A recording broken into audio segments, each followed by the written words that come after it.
तो अमेरिका और चीन में जो तनाव है वो इस वक्त अपने चरम पर पहुंचने की ओर है। नैन्सी पेलोसी की ताइवान दौरे को लेकर चीन भड़क गया। ताइवान के पास 6 जगहों पर इस वक्त चीन युद्ध अभ्यास कर रहा है। चीन की सेना का समंदर में भी युद्ध अभ्यास चल रहा है। चीन ने पहले ही चेतावनी दी थी अमेरिका को कि नैन्सी पेलोसी को ताइवान न भेजे, लेकिन अमेरिका ने इस बात को अनसुना कर दिया। चीन की धमकियों का कोई असर अमेरिका पर नहीं हुआ। नैन्सी पेलोसी कल ताइवान पहुंच गई और इसके बाद जैसा चीन ने कहा था वैसे एक ड्रिल शुरू कर दी गई, एक युद्ध अभ्यास शुरू कर दिया गया है, यह दिखाने के लिए कि वो अमेरिका की इस यात्रा का विरोध करता है। 和台独分子东部战区部队有充分的信心和能力反击一切挑衅，坚决捍卫国家主权，对陆打击、制空作战等多科目针对性演练和精导武器的实弹射击，一切危机事态的准备。我们正告那些心怀不轨的篡台人员和台独分子。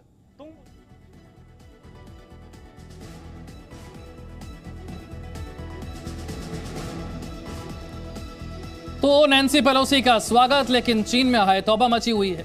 ये 4 तस्वीरें इस दौरे की कहानी बता रही हैं।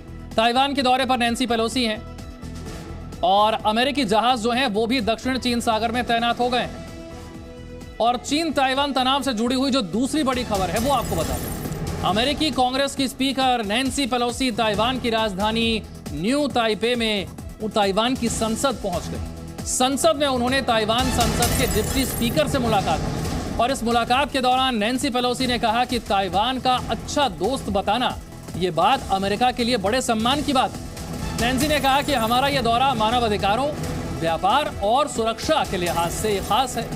उन्होंने कहा कि हम ताइवान की बात सुनने और उनसे सीखने के लिए यहाँ पर आए हैं। नैन्सी पेलोसी ने और क्या कहा आप खुद सुनिए। They came here, we all did, to listen, to learn from you as to how we can go forward together. We commend Taiwan for being one of the freest societies in the world, for your success in addressing the COVID issue, which is a health issue, a security issue, an economic issue, and a governance. So now we look forward to our conversation about how we can work together, learning from you and sharing some thoughts ourselves on how to protect the planet from the climate crisis. We thank you for your leadership. We want the world to recognize that. But our visit was about human rights, was about unfair trade practices, and it was about security issue. देखिए, इस विवाद को सरल भाषा में समझ लीजिए। चीन जो है वो ताइवान को अपना हिस्सा मानता है, जबकि ताइवान अपने आप को एक स्वतंत्र, एक संप्रभु राष्ट्र के रूप में दुनिया के सामने रखता है। लेकिन चीन कहता है कि वन चाइना पॉलिसी ये दुनिया के सभी देशों को माननी पड़ेगी। अमेरिका भी वन चाइना पॉलिसी को मानता है, लेकिन अमेरिका यह भी कहता है कि बलपूर्वक ताइवान को हथियाया नहीं जा सकता और इसीलिए वो चीन के इस कदम का विरोध करता है। चीन ने ताइवान को बार बार धमकी देते हुए चेतावनी दी थी कि अगर नैन्सी पेलोसी ताइवान आती हैं तो उनके यहां आने के 50 मिनट के अंदर अंदर चीन की सेना ड्रिल शुरू कर देगी। और ठीक वैसा ही युद्ध अभ्यास चीन ने शुरू भी कर दिया। यह वैसा ही युद्ध अभ्यास है जैसा कि रूस ने यूक्रेन पर हमला करने से पहले किया था। सवाल यह है कि क्या रूस की ही तरह चीन भी ताइवान पर हमला करने वाला है? और क्या नैन्सी पेलोसी के ताइवान पहुंचने पर जो स्वागत किया गया है, चीन इस बात से चिढ़ गया है? साफ है कि चीन की धमकियां फिलहाल तो कोई असर नहीं दिखा रही।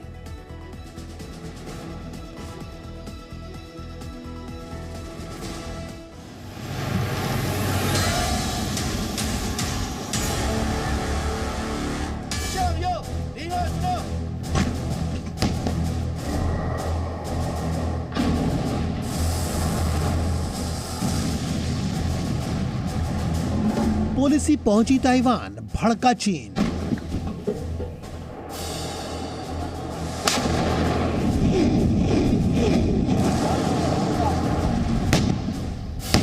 अमेरिका और चीन में बड़ी टेंशन।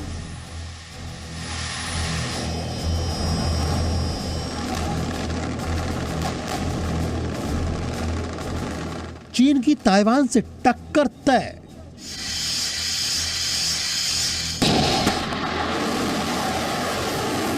अमेरिका की स्पीकर नैन्सी पेलोसी ने चीन की धमकियों के बावजूद ताइवान की धरती पर कदम रख दिया है। चीन ने भी धमकी भरे अंदाज में अपनी सेना की ड्रिल एक्सरसाइज शुरू कर दी है।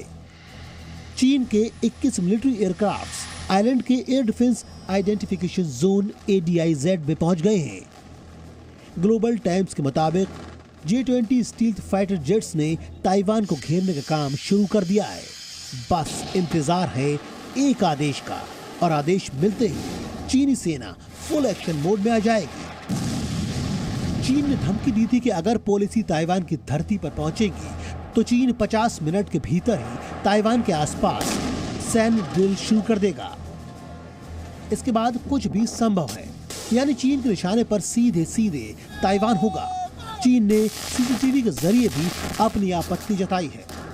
8月2号，美国国会众议长佩洛西不顾中方强烈反对和严正交涉，窜访中国台湾地区，严重违反一个中国原则和中美3个联合公报规定，严重冲击中美关系政治基础，严重侵犯中国主权和领土完整，严重破坏台海和平稳定。 जहां एक तरफ चीन आग बबूला हो रहा है, वहीं अमेरिका में नंबर 3 पावरफुल नेता नैन्सी पेलोसी का ताइवान ने भव्य स्वागत किया है। उनके स्वागत में शहर की बड़ी बड़ी इमारतों में थैंक यू US वेलकम के संदेश बता रहे हैं कि पेलोसी की यात्रा ताइवान और अमेरिका के लिए कितनी अहम है। पेलोसी अमेरिका से यहां तक कड़ी सुरक्षा में पहुंची हैं। चीन की धमकियों के बावजूद पेलोसी की यात्रा से पहले अमेरिका ने 4 युद्धपोत और 1 एयरक्राफ्ट कैरियर ताइवान के पास तैनात किया था। अमेरिका ने भी चीन को साफ संदेश दिया है। I think the view of a number of senators is that we should close ranks now and not let the Chinese Communist Party try to drive wedges between American elected officials or the White House on whether or not she should be there. She's there. We're supporting the trip and we're closing ranks behind her. आपको बता दें कि Nancy Pelosi के दौरे के लिए America ने अपने 13 एयरक्राफ्ट ताइवान की तरफ रवाना किए। इन विमानों ने पेलोसी के विमान को एस्कॉर्ट किया। इन विमानों ने जापान से उड़ान भरी है, जिसमें 8 फाइटर जेट जबकि 5 टैंकर एयरक्राफ्ट शामिल हैं। इसके अलावा अमेरिका ने अपने 4 जंगी जहाजों को भी ताइवान की तरफ रवाना कर दिया है। इस बीच चीन के विदेश मंत्री वांग यी ने धमकी दी कि नैन्सी पेलोसी 140 करोड़ लोगों को अपना दुश्मन बना रही है। चीन की हाँ में हाँ मिलाने के लिए उसके पक्ष में रूस भी आ खड़ा हुआ है। रूस ने पेलोसी की ताइवान यात्रा को उकसाने वाला बताया है। Мы исходим из того, что существует только один Китай. Правительство КНР – единственное законное правительство, представляющее весь Китай, а Тайвань является неотъемлемой частью Китая. चीन ने ताइवान के खिलाफ 6 तरफ से सैन्य अभ्यास का ऐलान किया था। चीन का मकसद ताइवान को डरा धमका कर रखना है, जबकि अमेरिका बार बार लोकतंत्र कायम करने की बात कर रहा है। लेकिन ताइवान सैन्य ताकत के मुकाबले चीन के आगे कहीं नहीं टिकता है। द मिलिट्री बैलेंस 2002 के डेटा के मुताबिक चीनी सेना 9,65,000 है और ताइवान महज 94,000। चीन के पास नेवी 2,60,000 तो वहीं ताइवान के पास 40,000। अगर एयरफोर्स की बात करें तो चीन के पास 3,95,000 और ताइवान के पास सिर्फ 35,000। चीन के पास 5400 टैंक्स हैं, ताइवान 650। चीन के पास एयरक्राफ्ट्स 3,227 प्लस, ताइवान 504 प्लस। चीन के पास सबमरीन 59 है और ताइवान के पास महज 4। ताइवान और चीन के बीच 36 का आंकड़ा बेहद पुराना है। चीन ताइवान को अपना प्रांत मानता है, वहीं ताइवान खुद को आजाद देश बताता है। ताइवान की अपनी चुनी हुई सरकार है। ब्यूरो रिपोर्ट, जी मीडिया। कई खास मेहमान हमारे साथ चर्चा के लिए जुड़ेंगे, लेकिन सबसे पहले रुक करते हैं मेरे सहयोगी कृष्ण मोहन का। कृष्ण मोहन, नैन्सी पेलोसी पहुंच तो गई ताइवान, लेकिन पहुंचने के बाद से लेकर अब तक का जो ताजा अपडेट है वो क्या है? कैसे उनका ग्रैंड वेलकम हुआ, कैसे वो संसद गई, राष्ट्रपति से मिली, ताइवान के लोकतंत्र को लेकर क्या बयान दिया, जरा ये बताइए। ताइवान में नैन्सी पेलोसी का उसी तरह से स्वागत हुआ जिस तरह से स्वागत होने की उम्मीद थी। ताइवान को इस समय अमेरिका एक उद्धारक के तौर पर नजर आ रहा है, जो चीन जैसे महाशक्ति से उसकी रक्षा करेगा। और इसलिए जाहिर है कि जब नैन्सी पेलोसी चीन की सारी धमकियों को नज़रअंदाज कर वहां पहुंची तो उनका ज़बरदस्त स्वागत किया गया। नैन्सी पेलोसी, विषय की बात इसलिए बता रहा हूं कि नैन्सी पेलोसी की जो यात्रा थी उसको अब तक दुनिया में सबसे ज़्यादा ट्रैक किया गया जिस फ्लाइट को, वो यात्रा थी। सबसे ज़्यादा बड़ी तादाद में लोगों ने उसको ट्रैक किया। उसमें अलग अलग एजेंसियां थी, आम लोग भी रहे होंगे, एंथुजियास्टिक भी रहे होंगे, लेकिन सबसे बड़ी तादाद में इसको ट्रैक किया गया। अमेरिकी विमानों का एक पूरा का पूरा स्क्वाड था जो जिन्होंने उसको पहुंचाया और अंधेरे में लाइट आउट करके उनको वहाँ पर लैंड कराया गया। यानी अमेरिका को पूरी तौर पर यह अंदेशा था कि शायद चीन कोई हरकत करे, चीन कोई कार्रवाई करे। बहरहाल ताइवान ने खुले दिल से अमेरिका का स्वागत किया। हालांकि चीन का जिक्र उस तरह से नहीं आया पूरे के पूरे, चाहे नैन्सी पेलोसी की बातचीत में या ताइवान की, लेकिन सारी जगहों पर सवाल यही था, हर चीज़ का रुख यही था कि चीन की जो कार्रवाइयां हैं उसके खिलाफ अगर चीन ताइवान के खिलाफ कोई कार्रवाई करता है तो अमेरिका हर स्थिति में साथ खड़ा है। इसके बाद नैन्सी पेलोसी दक्षिण कोरिया जाएंगी। दक्षिण कोरिया भी बहुत महत्वपूर्ण एलाई होगा अगर भविष्य में बात मोर्चेबंदी तक पहुंचती है, तो इस पूरे इलाके में दक्षिण कोरिया एक बड़ा प्लेयर है। दक्षिण कोरिया को नॉर्थ कोरिया से खतरा है। नॉर्थ कोरिया चीन और रूस के खेमे में है, यानी कि पूरी की पूरी एक बिसात बिछती जा रही है। और आगे ये मामला किस तरफ जाएगा, इस बारे में पूरी दुनिया की नजरें हैं, क्योंकि अगर ये मामला और ज्यादा बिगड़ा, हार्ड पोस्चरिंग के बाद अगर एक्सरसाइजेस शुरू हुई, एक्सरसाइजेस के बाद अगर डिप्लोमेटिक विड्रॉल शुरू हुए, तो ये समझ में आने लगेगा कि हालात खराब से और खराब की स्थिति में जा रहे हैं। और उस स्थिति में दुनिया पहले ही पश्चिमी मोर्चे पर युद्ध झेल रही है, उसके दुष्परिणाम झेल रही है। अब तक नैन्सी पेलोसी के पहुंचने के बाद क्या कुछ हुआ ये आपने समझाया। मेरे साथ डिफेंस एक्सपर्ट है डिनी साहब है। सबसे पहले मैं आपसे समझना चाहता हूं डिनी साहब, ये जो युद्ध अभ्यास, ये जो ड्रिल चीन कर रहा है, ये सिर्फ गीदड़ भभकी है या फिर एक खतरे की घंटी है आने वाले वक्त के लिए? इसे कितना सीरियसली लिया जाए? देखिए विशाल, इसमें कोई शक नहीं है कि जब भी कोई मिलिट्री एक्सरसाइज होते हैं तो हर कोई उसको सीरियसली ही लिया जाता है। लेकिन जहां तक चाइना और अभी यूएस का जो रिलेशंस के बारे में जो तनाव है, उस हिसाब से देखें तो इसको ज्यादा इसका महत्व बढ़ता है। लेकिन मैं समझता हूं कि आज के तारीख में जो चाइना कर रहा है वो एक स्ट्रेटेजिक कम्युनिकेशन के तौर पे, कि उन्होंने जो यूएस ने जो वहां पर अपने स्पीकर को भेजा है और उससे उनकी जो वन नेशन पॉलिसी, जो जिसको वो कोर इंटरेस्ट मानते हैं अपने, उसके ऊपर उनको एक खतरा महसूस हो रहा है।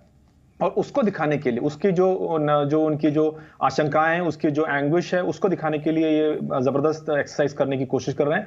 और मेरे ख्याल से ये एक्सरसाइज तक ही सीमित रहने के चांसेस है, क्योंकि आपने जैसे आपकी रिपोर्ट में बताया था कि यूएस का जो जितने भी फोर्सेस हैं ऑलरेडी वहां पर हैं, और चाइना मेरे ख्याल से आज की तारीख में इतना क्षमता तो नहीं रखता कि एक डायरेक्ट कॉन्फ्रंटेशन यूएस के साथ में करे। तो मेरे ख्याल से ये मोर ऑफ एक कम्युनिकेशन है, एक कम्युनिकेट कर रहे हैं दुनिया के लिए भी, क्योंकि उनको ये करना बहुत जरूरी है। क्योंकि जैसे यूएस ने किया, अगर अभी बाकी के देश भी अगर उनको इस तरह का सपोर्ट करने लग गए ताइवान को, तो ये बहुत बड़ा उनको लिए चुनौती होगी। ठीक है, एक सवाल साहब, ऐसा नहीं है कि अमेरिका नहीं जानता कि चीन ताइवान के मुद्दे को लेकर या वन चाइना पॉलिसी को लेकर कितना सेंसिटिव है।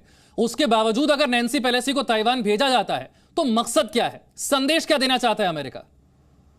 बहुत साफ सुथरा संदेश। मुझे लगता है कि अगर नैन्सी पेलोसी पहुंची हैं ताइवान में, तो ये इससे अच्छा मुझे लगता है कुछ नहीं हो सकता, क्योंकि ये डेमोक्रेसी की जीत है। और सच्चाई यह है कि कहीं ना कहीं जो शी जिनपिंग की एक पोजीशन थी उसको डेंट मिला है, क्योंकि बार बार बात हो रही थी कि आज चीन के अंदर शी जिनपिंग की अपनी पोजीशन बहुत कमज़ोर है, इन्फ्लेशन रेट बहुत हाई है, इकॉनमी पुअरली कर रही है, और नवंबर में उन्होंने थर्ड टर्म के लिए इलेक्शन कराने हैं। तो ऐसे में जो नैन्सी पेलोसी का ताइवान में जाना एक बहुत बड़ा धक्का है चीन के लिए, और स्पेशली शी जिनपिंग के लिए। और ये मुझे लगता है कि जो मैसेजिंग की है नैन्सी पेलोसी की विजिट में, वो एक बहुत ही मैं ये कहूँगा कि इसके बहुत भी बड़े महत्वपूर्ण रिजल्ट होते हैं। देखो, जो छोटे छोटे देश थे, फिलीपींस, इंडोनेशिया, मलेशिया, लाओस, जो घबराते थे चीन से, उसकी विस्तारवादी गतिविधि, उनको थोड़ा सा हौसला बुलंद होगा। और कहीं ना कहीं स्पेशली जापान है, साउथ कोरिया है या ऑस्ट्रेलिया है, उनको भी जो समझते थे कि कहीं ऐसा तो नहीं है, अमेरिका रिलायबल पार्टनर नहीं है, जैसे उसने यूक्रेन को छोड़ दिया या अफगानिस्तान से जैसे विड्रॉल किया, मुझे लगता है इससे बहुत एक स्ट्रॉन्ग मैसेज आएगा कि अमेरिका आपके साथ खड़ा है, इंडो पैसिफिक में चीन की दादागिरी नहीं चलेगी। और एक जो अभी चीन कर रहा है, मुझे लगता है ये एक गिद्धड़ भभकी है, जो गरजते हैं वो बरसते नहीं, ये सच्चाई है। ऐसा कुछ नहीं होगा, लड़ाई का माहौल नहीं पैदा होगा। एक ये मिलिट्री पोस्चरिंग है, एक ये साइकोलॉजिकल वारफेयर कर रहा है चारों तरफ से इसको ताइवान को घेरने का। इसके अलावा ये कुछ नहीं करेगा टाइमिंग के लिए, मगर इसको हल्के में मैं भी समझता हूँ नहीं लेना चाहिए। आप कह रहे हैं कि हल्के में तो नहीं लिया जा सकता, ठीक है। तेज टिक्कू साहब जो बात AK सेहवाग साहब कह रहे हैं कि भाई विवाद तो है, विवाद को आप भड़का भी रहे हैं, उससे फिर से हवा भी दे रहे हैं, लेकिन विवाद को हवा देने का मतलब ये नहीं है कि जंग ही हो जाएगी। माहौल खराब जरूर हो रहा है, लेकिन इसका मतलब ये नहीं है कि जंग ही हो जाएगी। आपका क्या कहना है? नहीं, मैं मेरा कुछ अलग सोच विचार है। देखिए, ये इतनी बड़ी प्रोवोकेशन अमेरिका ने की है चाइना के विरुद्ध, और नैन्सी पेलोसी को उन्होंने वहाँ भेजा। इसके बावजूद कि चाइना ने कई बार उनको वार्निंग दी कि भाई आप उनको मत भेजिए, ये एक रेड लाइन है हमारे लिए। तो अब प्रॉब्लम ऐसा है, या तो अमेरिका इस चीज़ के लिए तैयार है कि चाइना जो भी करेगा हम उसका विरोध करेंगे, हम उसको कन्फ्रंट करेंगे, और अगर हमें ट्रुप्स डिप्लॉय करके चाइना के ट्रुप्स के बरखिलाफ कार्रवाई करनी पड़ेगी, तो ये सब सारी चीज़ें उन्होंने फैक्टर करके रखी होंगी। कोई इतना आसान ये डिसीजन नहीं था उनका पेलोसी को भेजना। उनको सब पता है क्या हो रहा है, और ये रेड लाइन है चाइना के लिए, और चाइना ने अनाउंस भी किया इस चीज़ को। अब अब अमेरिका ने तो किया जो उन्होंने कहा वो किया, लेकिन चाइना का प्रॉब्लम देख लीजिए। चाइना ने बिल्कुल क्लियरली स्पष्ट किया, और 3 बजे रात को उन्होंने अमेरिकन एम्बेसडर को बुलाया, जो कि नहीं होना चाहिए, बहुत गलत है वो रात को 3 बजे बुलाना। लेकिन वो संकेत देता है इस चीज़ का कि चाइना इस बात को कितना सीरियसली ले रहा है। उसके बाद उन्होंने 50 मिनट में अपने ट्रुप्स को डिप्लॉय किया, सैनिक अभ्यास शुरू किया। और अगर इसके बाद वो कुछ नहीं करते, मिलिटरली कुछ नहीं करते, डिप्लोमेटिकली तो वो हार गए क्योंकि पेलोसी वहां पहुंच गई। अगर वो मिलिटरली कुछ नहीं करते, और पेलोसी तो ओवरनाइट भी स्टे कर रही है वहां पर, उसके बाद अगला कदम क्या होगा? तो चाइना का तो बिल्कुल उनकी जो छवि है, उनकी जो इमेज है वर्ल्ड में, वो तो पूरी खत्म हो जाएगी, और अमेरिका का हौसला बहुत बड़ा बनेगा। बड़ी इंटरेस्टिंग बात आपने कही कि मैं आ रहा हूं SP सिन्हा साहब, बड़ी इंटरेस्टिंग बात तेज टिक्कू साहब ने कही कि डिप्लोमेटिक हार तो हो गई आपकी जब नैन्सी पेलोसी वहां पहुंच गई। तो अब मिलिटरीली भी अगर आप कुछ नहीं करते, तो आप अगर अपने आप को सुपर पावर समझते हैं तो समझते रहिए, फिर फर्क नहीं पड़ता। देखिए, मैंने शुरू में ही कहा था कि अमेरिका ने चीन का ब्लफ कॉल कर दिया है। जैसे ताश खेलते हैं तो ब्लफ गेम में कहते हैं शो, तो अमेरिका ने चीन को संदेश दिया है कि शो दिखाओ अपनी शक्ति। चीन अपना ड्रिल तो कर रहा है, लेकिन क्या चीन आज की परिस्थिति में ताइवान पे अटैक करने के लिए तैयार है? देखिए, 1 मिनट के लिए मान लिया जाए कि चीन ताइवान पे अटैक करना चाहता है, तो हम कंपेयर करते हैं स्ट्रेंथ का। आप नंबर ऑफ फाइटर, ये जो लड़ाई होगी ये होगी पानी में और आकाश में। तो यदि फाइटर जेट्स की बात करें तो अमेरिका आगे है। आप एयरक्राफ्ट कैरियर की बात करें तो 11 अमेरिका के पास है, 2 चीन के पास है।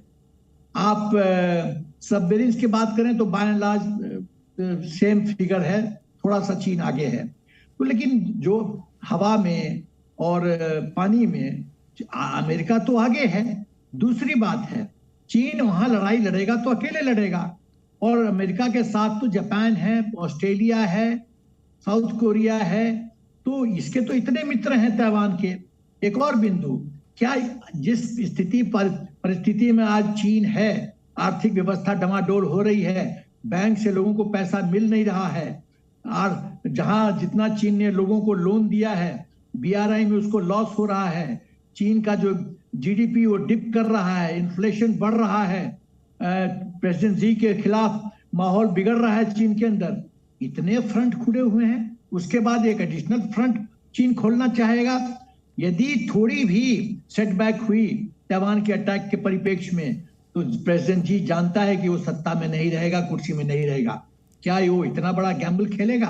प्रश्न ये उठता है। बड़ी अच्छी बात आपने कही, यही मैं रोबिंदर से जानना चाहता हूं। रोबिंदर, जो बात SP सिन्हा साहब कह रहे हैं कि इतने सारे फ्रंट पर ऑलरेडी इतनी चुनौतियों का सामना चीन कर रहा है, क्या वो ताइवान से युद्ध करना और इनडायरेक्टली अमेरिका से युद्ध करना इस स्थिति में है, तैयार है इसके लिए? नहीं, अभी तैयार नहीं है चाइना डेफिनेटली। बट इस चीज को जो जनरल सिन्हा कह रहे हैं बिल्कुल सही बात कह रहे हैं, पर मैं कहता हूं अगर इसको आप मिरर कर दें तो अमेरिका भी तो पूरी दुनिया में स्ट्रेच आउट हो रखा है, ठीक है ना। अमेरिका ने अभी यूक्रेन वॉर को लेके कितने hundreds of billions of dollars का उनके आगे खर्चे आने वाले हैं, राइट? कितना अमेरिकन इकोनॉमी भी स्टैंड अप करेगी और यूक्रेन की रीबिल्डिंग को और यूक्रेन वॉर को, और फिर यहाँ पे तो बात है कि सभी स्ट्रेच हो रहे हैं, no doubt, but yes America ज्यादा पावरफुल है, सुपर पावर है, वही तो वॉर है इस समय या बैटल है। अमेरिका नंबर 1 एम्पायर है, वो अब उसने ठान लिया है कि जो नंबर 2 उभर के आ रहा है उसको मैं कभी नंबर 1 बनने नहीं दूंगा। नंबर 2 जैसे तैसे लड़खड़ाते जैसे भी चाइना जो की है वो कई जगहों में अमेरिका के ऑलमोस्ट बराबर आ गया है, खासकर टेक्नोलॉजी में, और ये अगले 10-15 साल की खेल और रेस है। अब जो अमेरिका की जो क्लाउड है, जो पावर है, उसको कोई डाउट ही नहीं है, बट चाइना चैलेंजर है। अभी हम बात करें एयरक्राफ्ट कैरियर, अमेरिका के पास 11 हैं, चाइना के पास 2 हैं मान लिया, पर अमेरिका को उनमें से आधे तो अटलांटिक ओशन में रखने हैं, 4-5। तो अमेरिका जो यहाँ डेडिकेट करेगा इंडो पैसिफिक में 5 या 6 से ज्यादा नहीं करेगा, राइट? तो ये तो मतलब बड़ी नट्स एंड बोल्ट्स वाली बात हो गई। तो ये स्ट्रेच आउट होगा अमेरिका भी। एंड चाइना की देखिए, चाइना का बात इस समय 2 चीजें हो गई हैं अलग अलग। एक तो ये है, ये जो नंबर 1 नंबर 2 बनना दुनिया में रेस जो अमेरिका ने ठाना हुआ है चाइना को रोकना। दूसरी बात है ताइवान एक तरह से मानो अलग मुद्दा है। अब ये दोनों मुद्दे कंबाइन हो गए हैं, तभी देखिए चाइना जो स्टेटमेंट दे रहा है, कल परसों उन्होंने कहा अमेरिका आप ताइवान को इस्तेमाल मत करो हमारी ग्रोथ को रोकने के लिए। चाइना इसको उस एंगल से भी देख रहा है, यही नहीं कि अमेरिका आप इंटरफेयर कर रहे हो मेरे इंटरनल अफेयर्स में, ताइवान मेरा है, आप होते कौन हो इसको कुछ भी करने वाले, राइट? एक तो वो बात हो गई। दूसरी बात हो गई, चाइना ये कह रहा है या सोच रहा है, असलियत भी है नो डाउट, कि आप ताइवान को इस्तेमाल करोगे मेरी ग्रोथ को रोकने के लिए।